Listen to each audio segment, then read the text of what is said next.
Right now, Lukashenko is mobilizing his army, advancing like a dark cloud. Putin has set his target and will strike directly at this point in the heart of NATO. A shocked EU has dared to respond, raising its weapons in return. Russia's retaliatory strike has hit hard. The Kremlin's critically important submarine has sunk to the bottom. NATO has demonstrated a masterclass. Kaliningrad is in its sights. One wrong move from Moscow, and that's it. The machine of revenge has started up, and the dictator's army is collapsing before our eyes. All this and more in our episode, Hellpoint. Breaking news. Military tensions are reaching their peak. Little green men have appeared right on NATO territory. Putin makes the first move against Estonia. The alliance responds instantly. Shock! At this very moment, Belarus is launching a strike. Minsk is mobilizing its troops. It seems Lukashenko has decided to be the first to jump into the fight. What consequences await him, and will the West be able to immediately contain the threat of a Russian-Belarusian offensive? We'll tell you all about this in just a moment. Putin's little green men are already at Estonia's doorstep. It seems the bunker dweller is preparing a Crimea 2.0 operation in Europe. Western media are publishing footage where you can see armed men on the road. Judging by their uniforms, it's clear these are not Russian border guards. Due to the sudden activation of unidentified Russian troops in the areas of checkpoints between Russia and Estonia, the police department urgently closed the country's eastern borders. We decided to close the road to prevent possible provocations and incidents. Our main goal is the safety of the Estonian population. Gunter Peidosk, operational head of the southern prefecture. The safety of their own population is the top priority for all Baltic countries. For example, starting today, Latvia is deporting at least 841 Russian citizens from the country. This concerns Russians who are unable to prove even a basic knowledge of the Latvian language. The EU country no longer wants to see the Kremlin's fifth column on its territory. The presence of such Russians in Latvia will be considered illegal. Their access to social services will be closed. If Russians stay, they will face deportation. Madara Puka is a representative of the Latvian Office of Citizenship and Migration Affairs. Due to a possible Russian attack on NATO, the alliance is preparing to evacuate 1,200,000 people. That is the number of citizens according to the authorities. Latvia, Lithuania, and Estonia would need to flee from war in the event of aggression from the Kremlin. This concerns at least a 40-kilometer strip along the borders with Russia and Belarus. For Lithuania, this means a total evacuation. There, even the capital would fall into a potential frontline zone. However, in Vilnius, they are confident that such a scenario is unlikely. An emergency of such scale is unlikely to arise in a single day. In other words, it would have to start with some localized evacuations. But we proceed from the assumption that, ultimately, our capacities must be calculated to evacuate all residents of Vilnius, all 600,000 people. Meanwhile, in Estonia, which has closed its borders, preparations are underway to receive internally displaced persons across the country. Local churches, schools, universities, and sports arenas. Special transport, trains, and buses are being allocated for this purpose. Residents are being informed about possible evacuation points.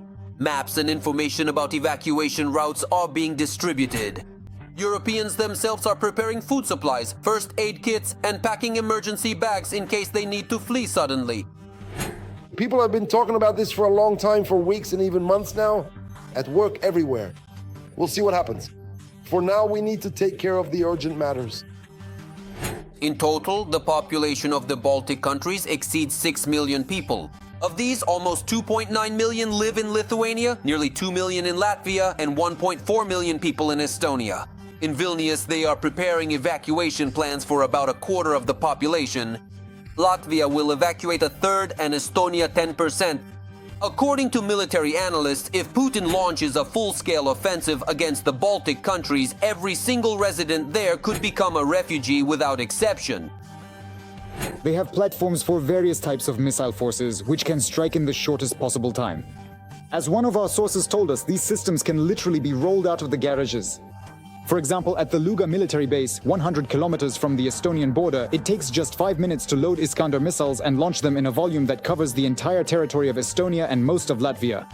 Meanwhile, Russian propaganda is foaming at the mouth, insisting that the Kremlin's intentions are purely peaceful, and that the Baltic countries have nothing to fear. Even the bunker dweller himself, putting on an innocent face, tries to reassure the West. After all, they have never initiated military confrontation. It's senseless, unnecessary, and simply absurd. They can't possibly believe that. They can't possibly believe what they're saying, that Russia is planning to attack NATO. Because it's impossible to believe such nonsense. This is exactly how, on the eve of February 2022, Moscow insisted they had no intention of attacking Ukraine. In 2014, Putin also denied the involvement of Russian army soldiers in the annexation of Crimea. So it's no surprise that upon noticing the little green men, the Baltic countries began preparing for the worst. The nature of hybrid warfare is such that you might not realize whether it's already a war, a single attack, or just an accident. Like those damaged cables and communications in the Baltic Sea, or the plane that recently crashed in Lithuania. An attack or an accident. Not to mention the constant problems with GPS signals in the area of the Suwałki corridor. And Putin's loyal friend Alexander Lukashenko is actively adding fuel to the fire at NATO's borders. He has once again managed to stage another dirty provocation. He suddenly put the Belarusian troops on alert. The country's Ministry of Defense cheerfully reported that units have already moved out to certain areas to carry out the tasks specified in the leader's order. The armed forces units involved in the combat readiness check are moving to their designated areas. However, analysts assure that all of this is more for show than actual preparation for a real invasion. Belarus will continue to constantly escalate the situation and threaten with combat readiness checks. As for the Russian army, it is so bogged down in the war in Ukraine that the Kremlin does not have the strength to open a second front. However, everything can change quickly. Recruiting new soldiers takes quite a long time. But in principle, it would probably take about 2 to 3 weeks. Something like that. Because there are sufficiently combat-ready units at the front in Ukraine, so all that's needed is to transfer them. That doesn't require much time. Well, and to rearm them, somehow reorganize. Among experts, there is also the opinion that Russia is already preparing for war with NATO and may strike before NATO does. Intelligence is waiting. The American Institute for the Study of War claims that Moscow has entered the so-called zero phase in preparing for a confrontation with the alliance. Russia is creating reserves and working out new tactics for waging war without the mass use of armored vehicles. And it is capable of launching new aggression without waiting for the full restoration of its army after the war in Ukraine. But will Putin be intimidated, or will he actually attack the Baltic countries? We will find out very soon. The European Union is on edge, shaking the ground beneath itself, and is preparing to strike Russia. A large-scale rearmament program for the continent. No one is sparing any effort. Drone production, the launch of air defense system assembly lines, and round-the-clock communication between allies. The West has joined hands. Will Putin be able to break through this armor? Or will it strike back at him with unprecedented force? All the details are in the following report.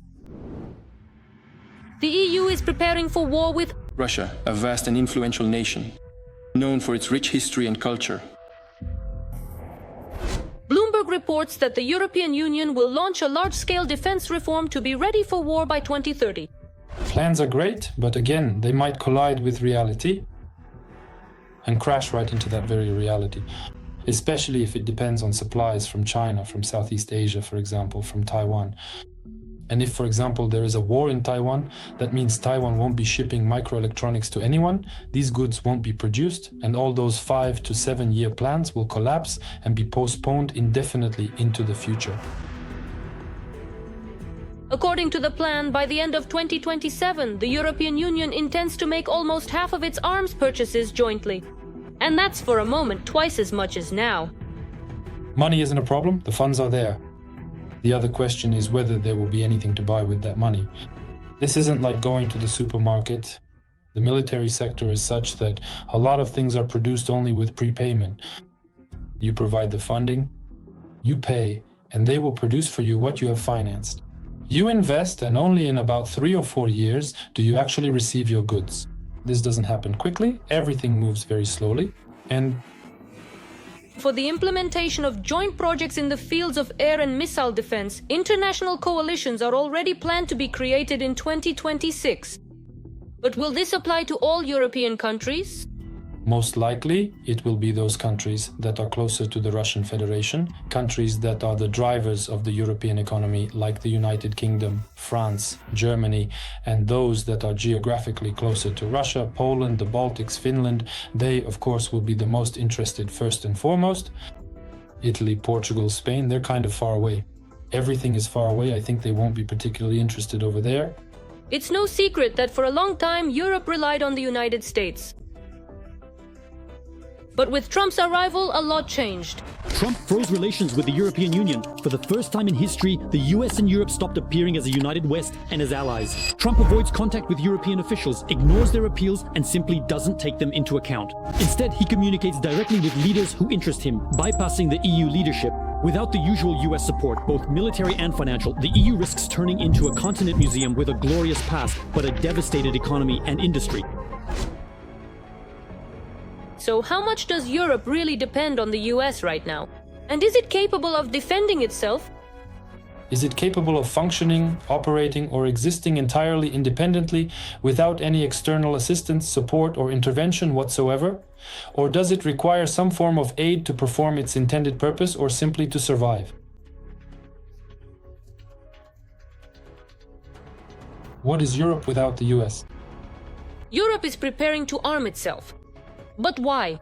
After all, if you listen to the Kremlin dictator, Russia is the most peace-loving country in the world. It turns out war with the Russians is almost not at the doorstep. They repeat this nonsense, this mantra, over and over again. They can't possibly believe what they're saying, that Russia is planning to attack NATO. It's impossible to believe that. Maybe European countries just haven't understood the Kremlin's sincere intentions and are wasting.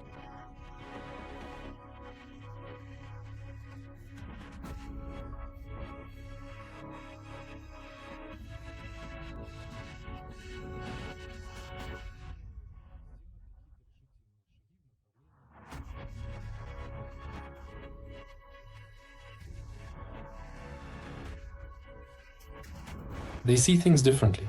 There are only financial, political, and military capabilities. What will happen? An attempt to predict the outcome. Putin's Russia is full of surprises. And even when its dictator says one thing, in reality, the exact opposite can happen. And in such a case, the best option is to play it safe, which is exactly what Europe has done. Every voice matters. Join our community, support independent journalism, and help us bring you the truth from Ukraine. Become a member of Ukraine today. Join us now. Putin went all in, spying on NATO even underwater. The launch of the legendary submarine turned into a total failure for the Kremlin. Something happened off the coast of France. Official Moscow is keeping completely silent. This is a fiasco. The submarine dealt a painful blow to Russia. Putin still hasn't decided what to do next. He's stalling for time. What is known about this? Don't miss what's next. The Swedish Navy detected a Russian submarine in the Baltic Sea. The military reported this on the social network X. According to the agency, the vessel entered the Baltic Sea through the Great Belt Strait and was later spotted in the Kattegat between Sweden and Denmark.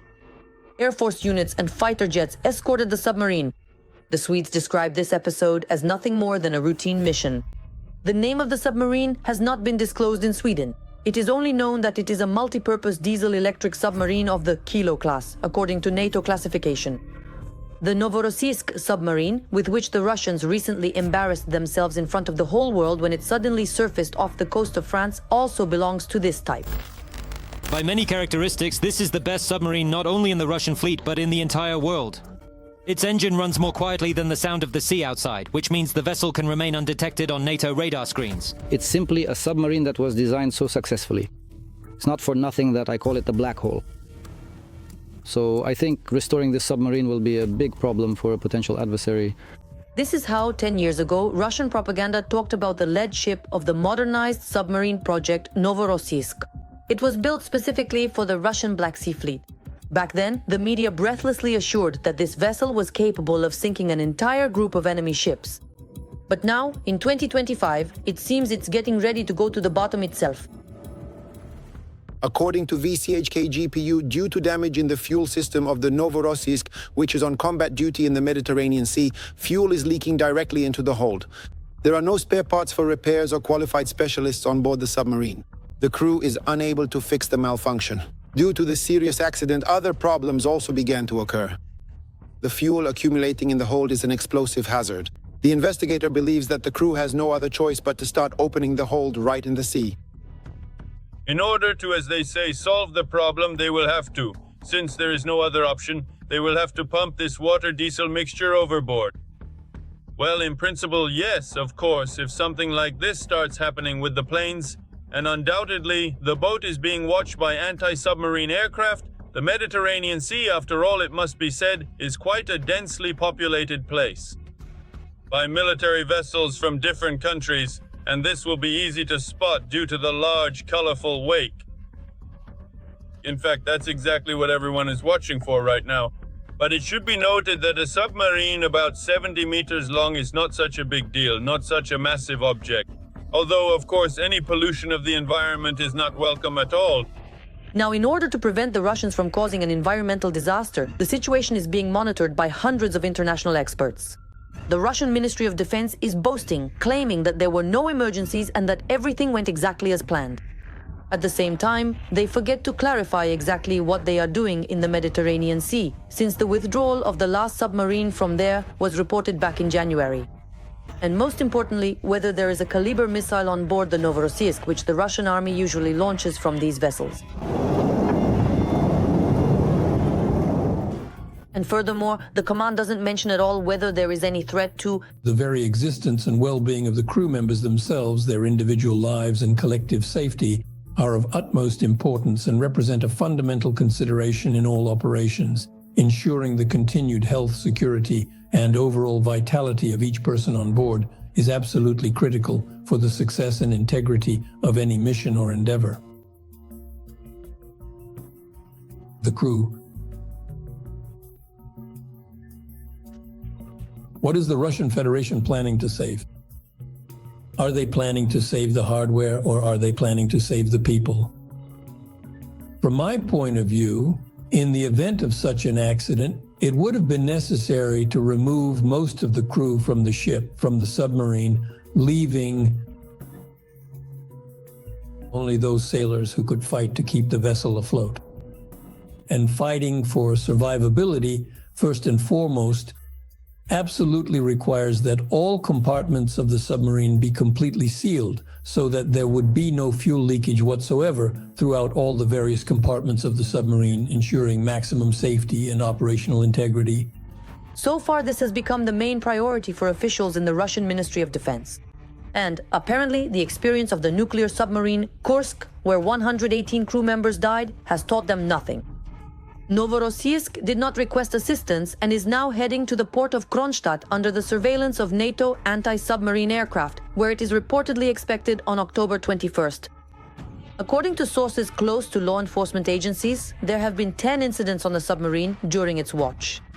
If Novorossiysk makes it to the base, the crew will be lucky. They will be replaced by another.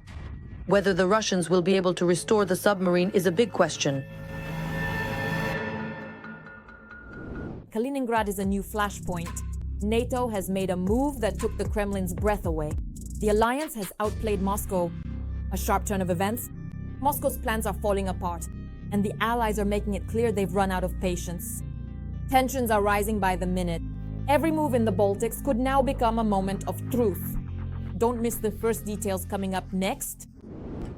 Kaliningrad and Sevastopol would be destroyed in the first hours if Russia attacks NATO. This statement was made by former US Army Europe Commander Ben Hodges. If Russia were to attack in 2025, if Russia attacked Poland the same way it attacked Ukraine, NATO air forces and ground troops would destroy it. You can be sure Kaliningrad would be eliminated in the very first hours. In the first hours, Kaliningrad would be gone, all Russian targets would be destroyed. All Russian military facilities in Sevastopol as well. The general is confident that the alliance's response to an attack now would be immediate and devastating. But in 2014, the alliance missed something important. NATO countries allowed Russia to go unpunished for its aggression. If we go back to 2014, when the war began, Europe, the US and Canada generally supported Ukraine. But many countries, one after another, were very dependent on Russia for oil and gas supplies. People would say, come on, don't exaggerate. Russia is an important country. It has nuclear weapons. And back then even in 2014, were unable to make it clear that Russian aggression would not go unpunished. Even the Minsk agreements turned out to be a farce. No sanctions changed Russia's behavior. It had no respect whatsoever for these measures. Moreover, Russia's behavior became even more aggressive. For example, Russian propagandists personally turned, thank you, that same Kaliningrad into a staging ground for military threats against Europe. This was done in particular by the Russian propagandist and State Duma deputy Yevgeny Popov. This summer, he released a report from the missile ship Buria and made veiled threats against EU countries. He said, look, we have Caliber missiles and they can fly more than 2,000 kilometers. You can calculate for yourselves where they can reach.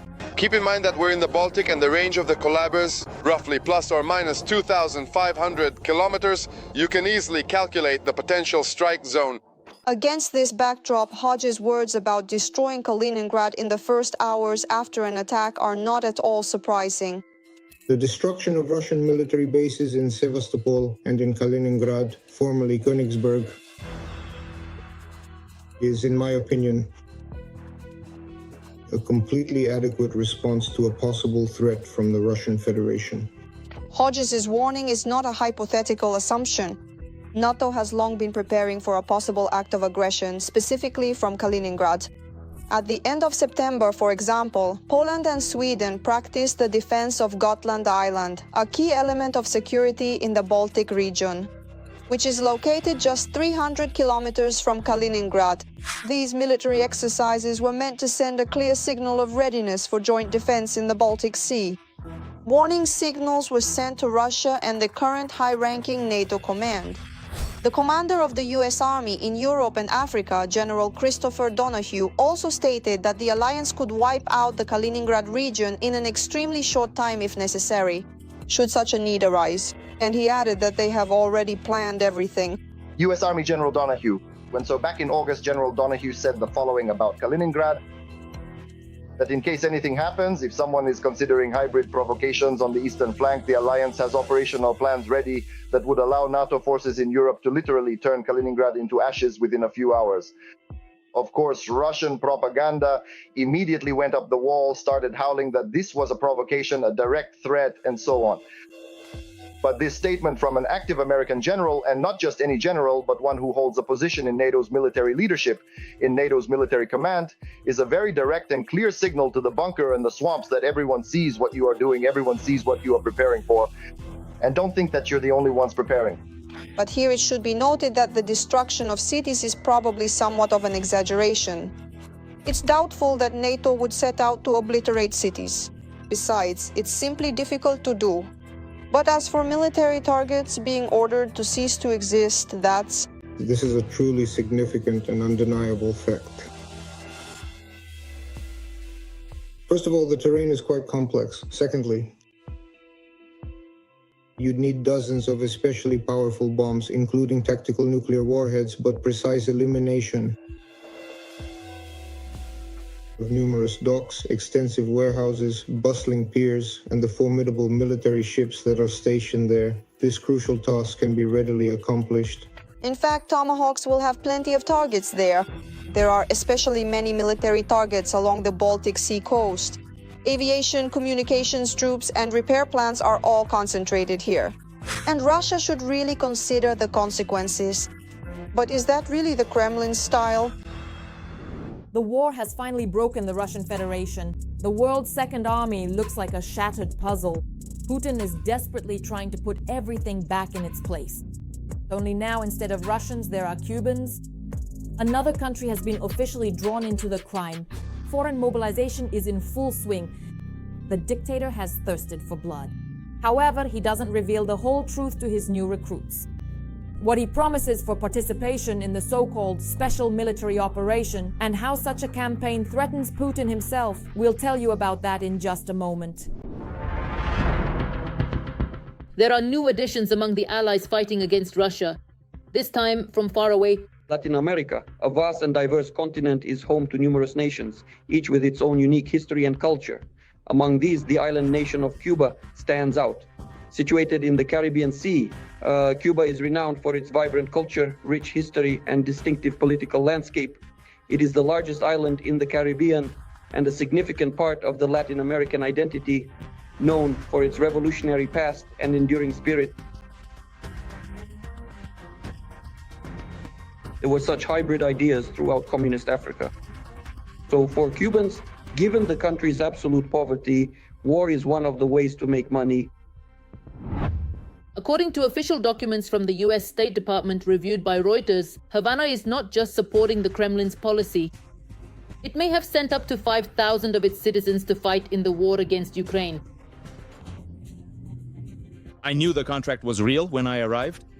The Russian Federation brought me here. Everyone here knew why they came. I know that for sure. Everyone knew they were coming to war. This is Endrik Jagunsels. He joined the ranks of the Russian army to earn some money, not to shoot Ukrainians.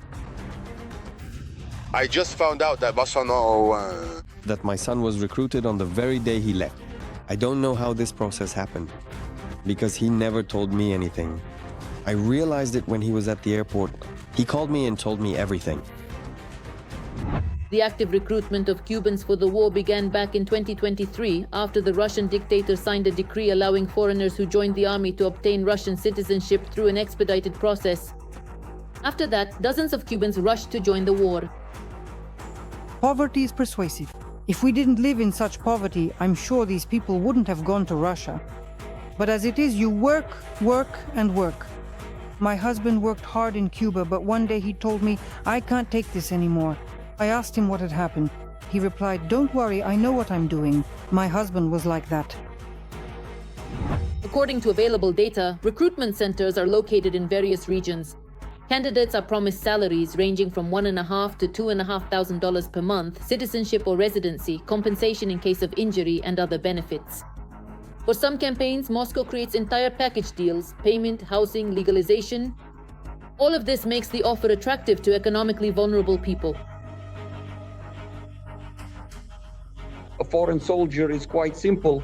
They recruit from poorer countries, that is, Latin America, Africa, or even Asian countries. I mean, North Korea. They offer more or less competitive payments and people are willing to fight. The answer is not only in the Cubans who are fighting, about 5,000 according to figures available online.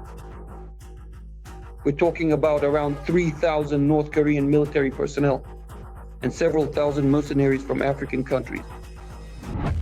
Intermediaries, including travel agencies, they are recruiting thousands of foreign mercenaries for Russia's so-called Volunteer International Battalion. They use flashy advertising campaigns, promises of high earnings, and tricks when signing contracts. The propaganda and recruitment are carried out mainly through Telegram, writes the Los Angeles Times. The advertisement was simple. Sign up for a year to fight on Russia's side in the Special Military Operations Zone, that is, in the war in Ukraine, and receive citizenship, free medical care, money, and land. This is stated in the Los Angeles Times article. But not everything is done honestly. Contracts for foreigners are often drafted in such a way that they cannot fully understand them. Translators are not provided and there is no Wi-Fi. After arriving at the front, requests to terminate the contract require a payment of up to $6,000. Another method recruiters use is student and tourist visas. Many foreigners initially come to Russia on these visas and then sign a contract with the Russian Ministry of Defense. They are met by brokers and Russian officers right at the airports. To motivate new mercenaries, recruiters publish messages about so-called victories of the Russian army while concealing defeats. Despite all the risks, foreigners' interest does not wane. Meanwhile, America is stepping up diplomatic efforts to neutralize the Cuban factor in Russia's war against Ukraine. The Donald Trump administration is mobilizing American diplomats to fight against a UN resolution calling for the lifting of the long-standing trade embargo on Cuba. State Department documents emphasize that Cuba uses international initiatives, such as the annual UN resolution, to portray itself as a victim of sanctions, even though its citizens are actually involved in combat on the side of the aggressor. The Cuban regime has failed to protect its citizens from being used as pawns in the Russia-Ukraine war, stated a State Department spokesperson. Every recruited soul is not just a number in the statistics. For the Kremlin, this is a chance to get ahead. Moscow is systematically expanding the pool of foreigners willing to fight for its interests. For the terrorist state, such people are simply cheap labor and cannon fodder. For the mercenaries, it's a chance to make easy money. And that's not all for today. This was me, Darina Hutsakalo, with you. Even more hellish news in our next episode. Subscribe and don't forget to like. See you.